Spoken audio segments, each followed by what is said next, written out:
22 April 2025 Pahalgam terrorist attack, 7 May 2025 launching of Operation Sindoor और इसके बाद भारत और पाकिस्तान के बीच युद्ध जैसे हालात। आखिर क्यों होती हैं पहलगाम टेररिस्ट अटैक जैसी घटनाएं, जिसके बाद भारत को ऑपरेशन सिंदूर जैसे ऑपरेशंस लॉन्च करने पड़ जाएं? क्या इन समस्या का कोई स्थायी समाधान नहीं है? इन सब सवालों के जवाब जानने के लिए हमको भारत और पाकिस्तान के इतिहास में जाना पड़ेगा। खंगालना पड़ेगा हमें उन्हें ऐसे मुद्दों को जो ऐसी स्थितियों को पैदा करते हैं। ढूंढना पड़ेगा हमें उन वजहों को जो इन परिस्थितियों को पैदा करते हैं। चलो तो फिर जानते हैं। भारत और पाकिस्तान के बीच तनाव के 6 मुख्य कारण हैं। नंबर 1 कश्मीर विवाद, नंबर 2 आतंकवाद, नंबर 3 सिंधु जल संधि, नंबर 4 सीमा पर गोलीबारी व घुसपैठ, नंबर 5 राजनीतिक और सैन्य तनाव और नंबर 6 सामरिक प्रतिस्पर्धा, जिसको स्ट्रेटेजिक कंपटीशन भी बोलते हैं। चलिए पहले मुद्दे पर बात करते हैं जो कि बहुत प्रोमिनेंट है, कश्मीर विवाद। 1947 में भारत और पाकिस्तान के बंटवारे के समय से ही जम्मू कश्मीर एक विवादित क्षेत्र बन गया था। पाकिस्तान इसे अपना हिस्सा मानता है जबकि भारत इसे अपना अभिन्न अंग समझता है। इस मुद्दे पर दोनों देशों के बीच अभी तक 3 युद्ध हो चुके हैं, 1947 में, 1965 में और 1999 कारगिल वार। इसके अलावा 1971 में एक महत्वपूर्ण युद्ध हुआ है जो बांग्लादेश का जन्मदाता है। तो क्या है कश्मीर की ऐतिहासिक पृष्ठभूमि? 1947 में भारत और पाकिस्तान के बीच जब बंटवारा हुआ था तो उस समय प्रिंसली स्टेट्स मतलब रियासतों को यह विकल्प दिया गया था कि वे भारत या पाकिस्तान में शामिल हो सकते हैं। जम्मू कश्मीर पहले से ही एक मुस्लिम बहुल रियासत थी, लेकिन जिसके राजा महाराजा हरि सिंह हिंदू थे। उन्होंने पहले स्वतंत्र रहने का निर्णय लिया था, लेकिन जब अक्टूबर 1947 में पाकिस्तान समर्थित कबीलाइयों ने जम्मू कश्मीर पर हमला किया, तब महाराजा हरि सिंह ने भारत से मदद मांगी। भारत ने एक शर्त पर मदद की कि जम्मू कश्मीर भारत में विलय करेगा। महाराजा हरि सिंह ने इंस्ट्रूमेंट ऑफ एक्सेशन अर्थात विलय पत्र पर हस्ताक्षर कर दिए और जम्मू कश्मीर आधिकारिक रूप से भारत का अभिन्न अंग बन गया। जम्मू कश्मीर की आबादी तो मुस्लिम बहुल थी, दूसरा जम्मू कश्मीर पाकिस्तान से भी सटा हुआ था, लेकिन जम्मू कश्मीर का विलय हो गया भारत में, जो कि पाकिस्तान को कभी भी स्वीकार नहीं था। इसलिए यह स्थिति परिवर्तित हुई पहले भारत पाक युद्ध में, जो कि हुआ 1947-48 में।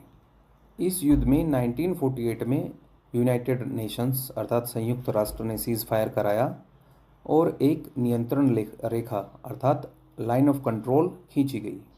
कश्मीर 2 हिस्सों में बंट गया। भारत के पास आया जम्मू, कश्मीर घाटी और लद्दाख, जबकि पाकिस्तान के हिस्से में आया गिलगिट बाल्टिस्तान और पीओके अर्थात पाकिस्तान अधिकृत कश्मीर, पाकिस्तान ऑक्यूपाइड कश्मीर। इसके बाद यूनाइटेड नेशंस ने एक प्रस्ताव पारित किया कि कश्मीर में जनमत संग्रह कराया जाए और वहाँ के लोग ये निर्धारित करें कि वे भारत या पाकिस्तान में से किसके साथ जाना चाहते हैं। लेकिन यह शर्त कभी पूरी नहीं हो सकी क्योंकि पाकिस्तान वहाँ से अपनी सेना को हटाना नहीं चाहता था और भारत भी कश्मीर मुद्दे को आंतरिक मुद्दा मानता है, इसलिए वह भी इस पर अंतर्राष्ट्रीय हस्तक्षेप नहीं चाहता। पाकिस्तान आतंकवाद के जरिए वहाँ रहने वाले लोगों को प्रताड़ित करता रहता है ताकि भविष्य में कभी जनमत संग्रह की नौबत आए तो परिणाम पाकिस्तान के पक्ष में आए। 1965 में पाकिस्तान ने ऑपरेशन जिब्राल्टर शुरू किया। ऑपरेशन जिब्राल्टर के तहत पाकिस्तान ने कश्मीर में घुसपैठ की, जिसका परिणाम हुआ दूसरा भारत और पाक युद्ध में। ऑपरेशन जिब्राल्टर पाकिस्तान के द्वारा भारत के जम्मू और कश्मीर में एक गुप्त सैन्य अभियान था, जिसका उद्देश्य था भारतीय सेना के खिलाफ स्थानीय आबादी को विद्रोह के लिए भड़काना। इस ऑपरेशन का नाम ऑपरेशन जिब्राल्टर क्यों रखा गया, इसके पीछे भी एक दिलचस्प कहानी है। दरअसल स्पेन के पास जिब्राल्टर नाम का एक छोटा सा द्वीप है और जब यूरोप जीतने के उद्देश्य से अरब देशों की सेना ने पश्चिम की ओर पलायन किया तो उनका पहला पड़ाव था जिब्राल्टर। यहीं से आगे बढ़ते हुए अरबी सेना ने पूरे स्पेन पर जीत दर्ज की। पाकिस्तान ने भी यहीं से प्रभावित होकर अपने ऑपरेशन का नाम ऑपरेशन जिब्राल्टर रखा। इस ऑपरेशन को भारत ने पूरी तरह विफल कर दिया और पाकिस्तान की सेना को भारत से खदेड़ कर रख दिया। भारत और पाकिस्तान के बीच तीसरा युद्ध हुआ 1971 में। यह युद्ध पूर्वी पाकिस्तान में राजनीतिक और जातीय तनाव के कारण हुआ था। इस जंग की बदौलत ही बांग्लादेश का निर्माण हुआ। भारत के पश्चिमी क्षेत्र में लोंगेवाला की लड़ाई एक महत्वपूर्ण लड़ाई थी। यहाँ भारतीय फौज ने पाकिस्तानी सेना को खदेड़ कर रख दिया था। 1997 की हिंदी फिल्म बॉर्डर लोंगेवाला की लड़ाई पर आधारित है। यह फिल्म 1971 के भारत पाकिस्तान युद्ध के दौरान हुई लड़ाई को दर्शाती है और यह बताती है कि कैसे भारतीय सैनिकों ने पाकिस्तान की बड़ी सेना से अपनी चौकियों की रक्षा की। इसके बाद भारत और पाकिस्तान के बीच कश्मीर मुद्दे पर युद्ध हुआ 1999 में, जो फेमस है कारगिल वार के नाम से। फरवरी 1999 में लाहौर समझौता हुआ था, जिसमें दोनों देशों ने कश्मीर मुद्दे को शांति से सुलझाने की बात कही थी। लेकिन उसी समय पाकिस्तान की सेना ने कारगिल क्षेत्र में घुसपैठ की योजना बना ली थी। मई 1999 में भारतीय गडेरियों ने देखा कि कुछ अजनबी लोग ऊंचाई वाली भारतीय चौकियों पर कब्जा किए हुए हैं। जांच से पता चला कि ये पाकिस्तानी सैनिक और आतंकवादी थे जो एलओसी पार करके भारतीय क्षेत्रों में घुस आए थे और ऊंचाई वाली रणनीतिक चोटियों पर कब्जा किए हुए थे। 26 मई 1999 को भारत ने ऑपरेशन विजय लॉन्च कर दिया।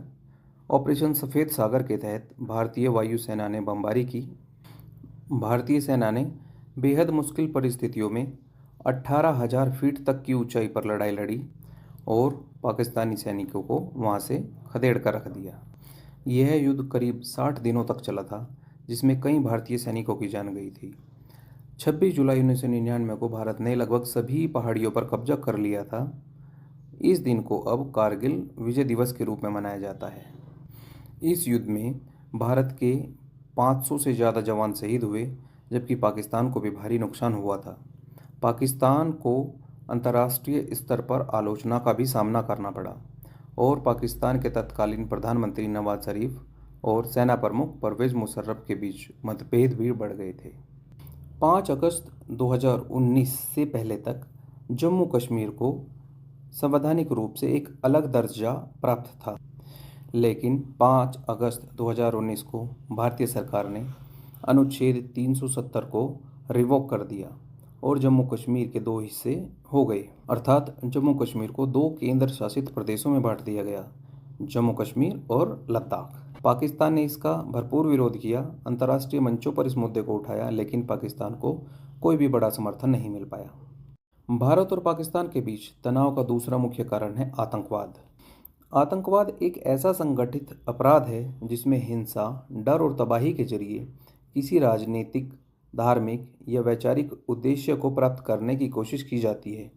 भारत में आतंकवाद एक गंभीर समस्या है और पाकिस्तान के साथ तनाव का एक मुख्य कारण भी है। आतंकवाद का अर्थ है ऐसा कार्य जो जानबूझकर आम जनता, सुरक्षा बलों या सरकारी संस्थाओं को निशाना बनाकर डर और अस्थिरता फैलाने के उद्देश्य से किया जाए।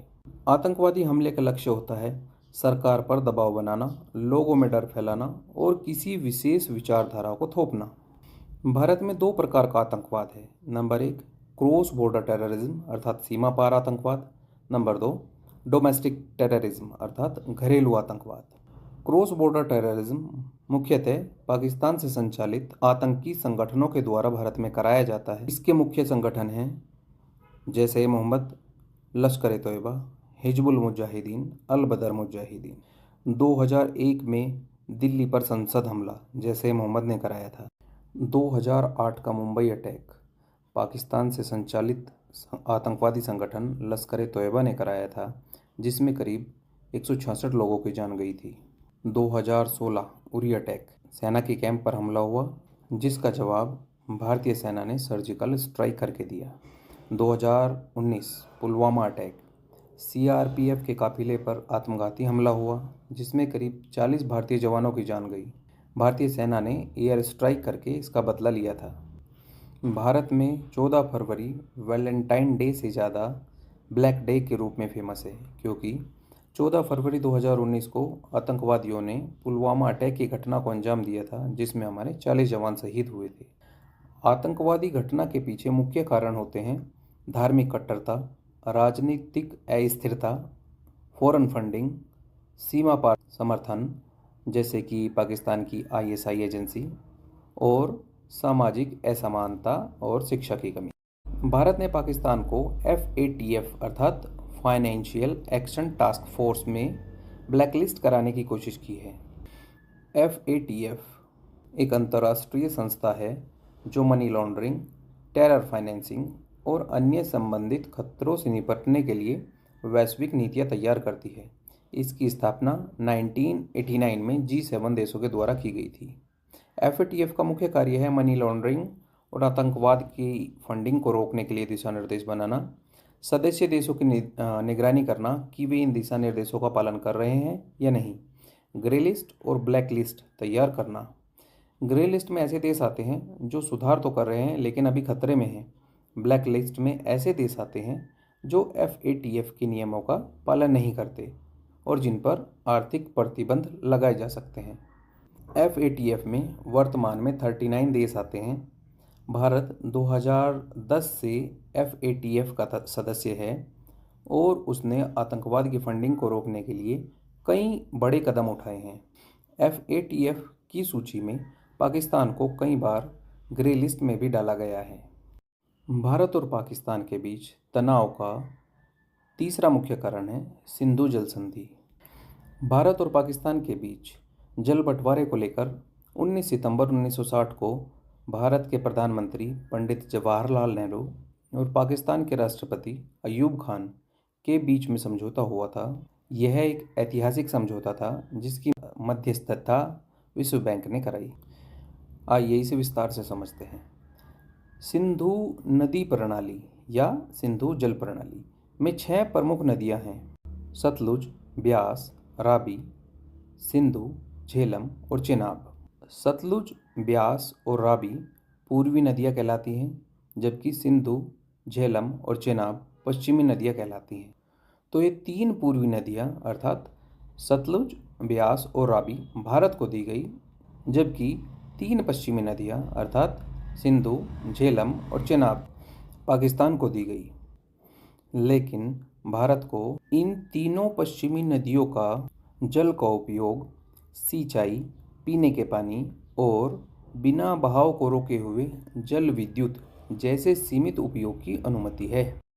पाकिस्तान का आरोप है कि भारत पश्चिमी नदियों पर जल विद्युत परियोजनाओं के जरिए पानी रोकता है, जो कि संधि का उल्लंघन है, जबकि भारत का कथन है कि वह केवल रन ऑफ द रिवर परियोजनाएं बना रहा है जो संधि के अनुसार वैध है।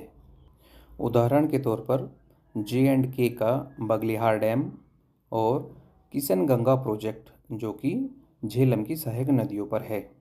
22 अप्रैल 2025 को भारत के जम्मू और कश्मीर के अनंतनाग जिले के पहलगाम में हुए आतंकवादी हमले की घटना के बाद मोदी जी ने कहा है कि खून और पानी एक साथ नहीं बह सकता।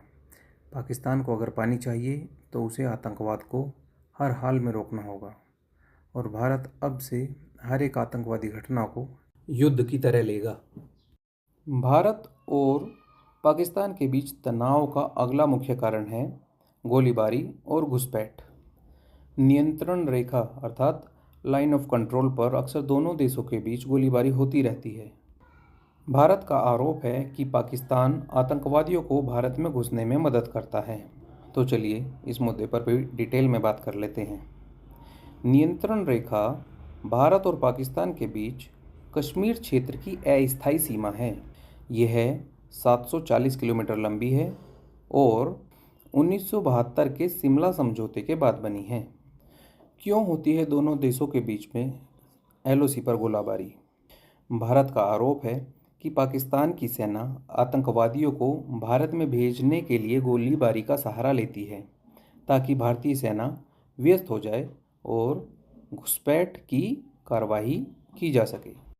सीमा पर गोलीबारी व घुसपैठ का खामियाजा दोनों ही देशों को भुगतना पड़ता है। दोनों देशों को सैन्य नुकसान होता है। इसके अलावा सीमावर्ती गांव में रहने वाले लोग भी गोलीबारी का शिकार होते रहते हैं। खेती और व्यापार पर भी नेगेटिव प्रभाव पड़ता है और भारत और पाकिस्तान के बीच कूटनीतिक संबंध और भी खराब होते हैं। भारत और पाकिस्तान के बीच तनाव का अगला मुख्य कारण है राजनीतिक और सैन्य तनाव। दोनों देशों की सेनाओं और सरकारों के मध्य लगातार संदेह की स्थिति बनी रहती है। किसी भी घटना को तुरंत सैन्य कार्रवाई के रूप में देखा जा सकता है। राजनीतिक और सैन्य तनाव तब उत्पन्न होता है जब राजनीतिक विवादों के कारण दोनों देशों के बीच में सैन्य स्तर पर टकराव की स्थिति उत्पन्न हो जाए। भारत और पाकिस्तान के बीच यह तनाव कई दशकों से बना हुआ है। भारत और पाकिस्तान के बीच राजनीतिक और सैन्य तनाव के कुछ मुख्य कारण हैं, जिनमें से प्रमुख है कश्मीर विवाद, आतंकवाद, परमाणु हथियारों की होड़ और घरेलू राजनीति का असर। कश्मीर विवाद और आतंकवाद, इन दोनों मुद्दे पर हम पहले ही बात कर चुके हैं। भारत और पाकिस्तान दोनों परमाणु संपन्न देश हैं और यह स्थिति तनाव को और भी गंभीर बना देती है। कई बार सरकारें आंतरिक दबाव को हटाने के लिए भी विदेश नीति को सख्त बनाकर रखती हैं। परमाणु यूज पर भारत ने हमेशा नो फर्स्ट यूज़ की नीति ही अपनाई है। 2019 के बाद से ही भारत ने पाकिस्तान के साथ लगभग सभी प्रकार की व्यापारिक और कूटनीतिक बातचीत बंद कर दी है। भारत और पाकिस्तान के बीच में तनाव का अगला मुख्य कारण है सामरिक प्रतिस्पर्धा अर्थात स्ट्रेटेजिक कंपटीशन। दोनों देश परमाणु संपन्न देश हैं, जिससे एक सतत तनाव की स्थिति बनी रहती है। भारत और पाकिस्तान दोनों अपनी सेनाओं को लगातार बढ़ा रहे हैं और आधुनिक बना रहे हैं। भारत की सेना आकार में बड़ी है और वह रूस, अमेरिका, इजराइल जैसे देशों से अत्याधुनिक हथियार खरीदता है। पाकिस्तान भी चीन और तुर्की से सैन्य सहयोग प्राप्त करता है। दोनों देश नियमित युद्धाभ्यास करते हैं, जिससे एक दूसरे को ताकत का प्रदर्शन करते रहते हैं। LOC पर लगातार संघर्ष विराम का उल्लंघन और जवाबी गोलीबारी सामरिक प्रतिस्पर्धा का एक उदाहरण है। भारत ने 1974 और 1998 में परमाणु परीक्षण किए। पाकिस्तान ने भी 1998 में परमाणु परीक्षण करके इसका जवाब दिया। दोनों देश परमाणु हथियारों को एक रणनीतिक संतुलन के रूप में देखते हैं, लेकिन इससे खतरा भी बना रहता है, खासकर यदि कोई दुर्घटनावश टकराव न हो जाए। हालांकि भारत ने परमाणु हथियार के उपयोग में नो फर्स्ट यूज़ की पॉलिसी अपनाई हुई है, जबकि पाकिस्तान ने ऐसी कोई भी नीति घोषित नहीं की है। भारत के पास अग्नि, पृथ्वी जैसी लंबी दूरी की मिसाइलें विकसित हैं, जबकि पाकिस्तान ने शाहीन और घोरी जैसी मिसाइलों का विकास किया है। भारत ने बैलिस्टिक मिसाइल डिफेंस प्रणाली विकसित की है, जो शत्रुओं की मिसाइलों को बीच में ही नष्ट कर सकती है, जिससे सामरिक असंतुलन की भावना पाकिस्तान में बढ़ती जाती है। भारत ने रक्षा से जुड़ी उपग्रह तकनीक में काफ़ी तरक्की की है। इससे पाकिस्तान को लगता है कि भारत को सामरिक बढ़त मिल रही है। पाकिस्तान भारत के खिलाफ साइबर हमलों में भी संलग्न रहता है। भारत अमेरिका, रूस, जापान और फ्रांस के साथ सामरिक साझेदारी करता है, जबकि पाकिस्तान चीन और तुर्की के साथ मिलकर भारत को संतुलित करने की कोशिश करता है। CPEC अर्थात चाइना पाकिस्तान इकोनॉमिक कॉरिडोर और चीन पाक सैन्य सहयोग भी भारत की रणनीतिक चिंता का कारण है। भारत क्वाड जैसे संगठनों में भागीदारी कर संतुलन बनाना चाहता है। क्वाड का अर्थ है क्वाड्रिलेटरल सिक्योरिटी डायलॉग। इसमें भारत, जापान, ऑस्ट्रेलिया और यूनाइटेड स्टेट शामिल हैं। क्वाड के अंतर्गत विभिन्न विषय डील होते हैं, including regional security and economic cooperation in the Indo Pacific. यह हमारे चैनल फैक्ट्स एनालिसिस पर पहली वीडियो है, जिसमें यह समझाने की कोशिश की गई है कि भारत और पाकिस्तान के बीच वर्तमान संबंध इतने कड़वे क्यों हैं, इनका क्या इतिहास रहा है। हम अपने चैनल पर और भी गहन एनालिसिस के साथ विभिन्न विषयों पर वीडियो लाते रहेंगे। यदि आपको हमारा प्रयास जरा भी पसंद आया है तो आप हमारे चैनल फैक्ट्स एनालिसिस को सब्सक्राइब, शेयर व लाइक करके सपोर्ट कर सकते हैं। आप कमेंट में यह ज़रूर बताएं कि आपको हमारा प्रयास कैसा लगा और आगे आप किन विषयों पर वीडियो चाहते हैं। Thank you. जय हिंद, जय भारत।